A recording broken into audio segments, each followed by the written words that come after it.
Well, hello. Today we're going to cover the 1902 military model by Colt.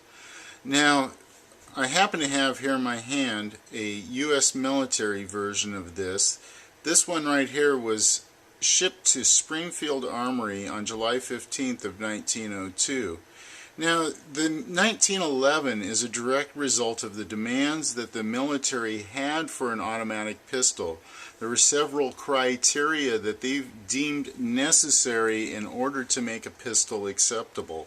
Two of those items that are seen in the 1911 were developed here in the 1902 and carried forward from there.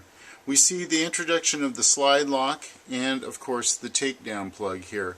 I'll cover those a little bit more here in a second, but first I want to finish covering some of the basics of the 1902.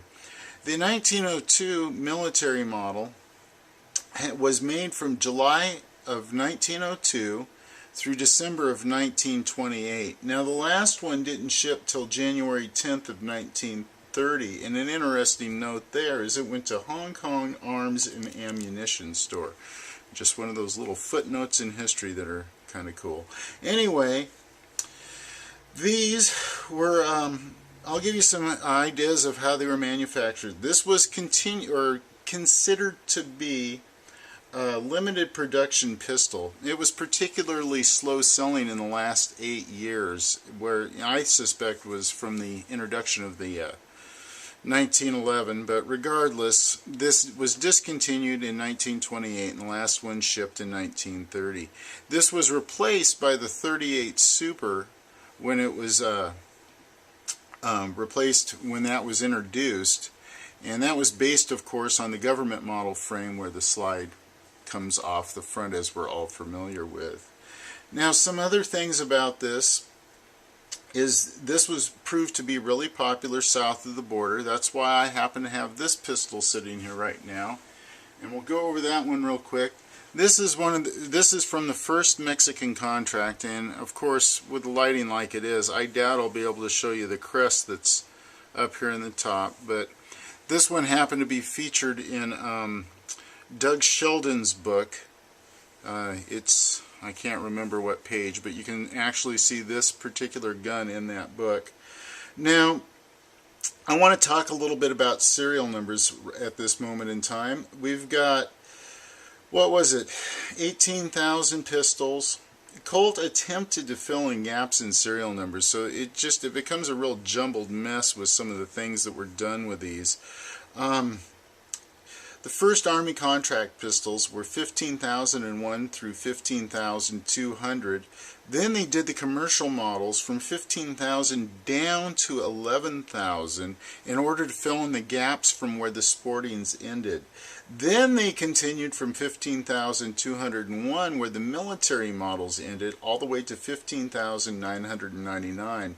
Then they jumped to 30,200 and advanced to 43,266. Did you get all that? Good, because I have a hard time remembering that. Anyway, that was some of the things that were done with the serial numbers on these, and it was just a mess. The other thing that was determined during the era of the 1902 sporting was this block printing that we find on the the pistols today. The roll stamp lettering went back and forth a couple of times, and then they finally determined on the style that we see today. So that covers a few of the basic things. One of the other things I want to cover before I move on is just the basic criteria of this gun. As I said, it's considered one of the Colt's long slides. This is the most common of the long slides because of its length of production. Of course, the 1900 and the sporting being the hardest ones to find. Now, this is, of course, holds 8 rounds because it does have the longer frame, which makes it easier to grip. And that was one of the concerns of the military. They said that here's a sporting model to put beside it, which is, of course, the same frame as the 1900, and you can see the difference in length there. So this has 7 rounds, and this, of course, 8 rounds with a difference in length of the frame. Now, you can see how this comes into my palm of my hand. It is very short. So the 1902 military is a much better improvement. So there you go on that. And let's see, it was 2 pounds 5 ounces in these early models, and then it goes to 2 pounds 6 ounces in the later models. And the overall length, of course, 9 inches. The barrel length is still 6 inches like what we see in the other ones. And then now I'll move on to finishes with these. These, of course, are still being finished in the bluing process of that era. They used a lot of polishing in the final stages, hand polishing with different wheels, and they bring the metal to a high polish before they went to the bluing process. And of course that changed about 1916, I think it was, in an attempt to speed up processes. There was less polishing done in the final stages, which gave it more of a blue appearance. You can see how dark and reflective these are. They're just, the finish on these are just beautiful. So that's the deep rich charcoal blue on the frame and the slide, and then we have, of course, the fire blue on all the components, such as the trigger and the slide lock, screws, pins, sights, so forth. Now there was a few of these that were finished in nickel and factory ordered inscribed. Some were engraved. Now there's a little confusion as to how much with each one, because the inscription and engraving got kind of mixed as it was noted in factory records. It wasn't that many. Some of these were ordered in a factory finished nickel, and most of those were shipped south of the border. And I must say too, at this point in time, there's not many examples left of the ones that were shipped to Mexico. A lot of those that are around, unfortunately, they show a lot of hard use.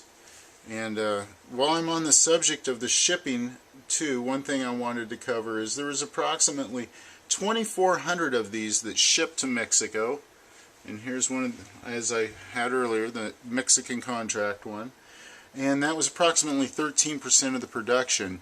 And then there was also approximately 2,500 that were shipped to Colt's London office, and approximately 500 of those made it to the Chilean Navy.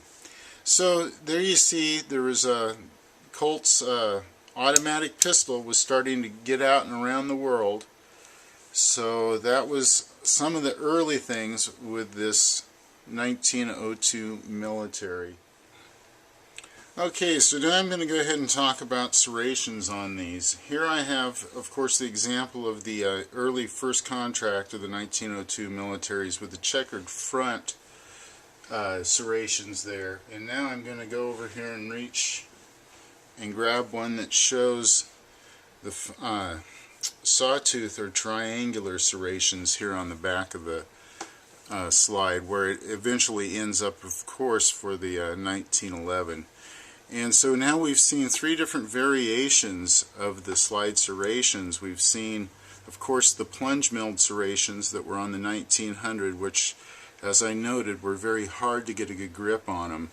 And then, of course, these square serrations, which we know that they didn't settle on. And then we come back down to the triangular or sawtooth serrations.